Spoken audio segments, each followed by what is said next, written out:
ગુજરાતનો listed bootlegger Dhiren કારિયાની પોલીસે ધરપકડ કરી છે। ગુજસીટોક અને પ્રોહિબિશન સહિતના અનેક ગુનાઓમાં વોન્ટેડ રહેલો ધીરેન કારિયાને પોલીસે રાજસ્થાનના અજમેર ખાતેથી ઝડપી પાડ્યો। ધીરેન કારિયા સામે ગુજસીટોકનો ગુનો નોંધાયેલો છે અને તે ગુજરાતમાં વિદેશી દારૂની મોટા પાયે હેરાફેરી કરતો હતો। દારૂની તસ્કરી માટે ખોટા દસ્તાવેજો બનાવવાના આક્ષેપ પણ સામે આવ્યા છે। હાલ ભેસાણના પ્રોહિબિશનના ગુનામાં તેની ધરપકડ કરાઈ છે, જ્યારે જૂનાગઢ, વિસાવદર અને શહેરના સી ડિવિઝનના ગુજસીટોકના ગુનામાં પણ તેની વધુ ધરપકડ થવાની છે। ગુજસીટોકનો ગુનો દાખલ થયા બાદ 7 મહિના પછી ધીરેન કારિયા પોલીસના સકંજામાં આવ્યો છે।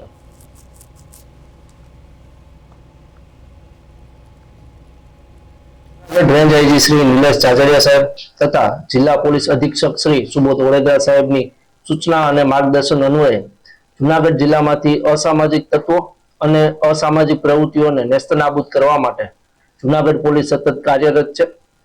તે સમય દરમિયાન જૂનાગઢના લિસ્ટેડ બુટલેગર અને ગુજરાતના ટોપ 25 લિસ્ટેડ બુટલેગર પૈકીનો એક બુટલેગર ધીરેન કારિયા, જેઓને ગુજસીટોકના ગુના તથા અન્ય ગુનાઓમાં પકડવાનો બાકી હોય, જે આરોપી અજમેર ખાતે હોય તેવી બાતમી મળતા એલસીબી પીઆઈ શ્રી કે એમ પટેલ તથા પીએસઆઈ ડીપી ભાટી તથા તેઓની ટીમને ત્યાં રવાના કરેલ।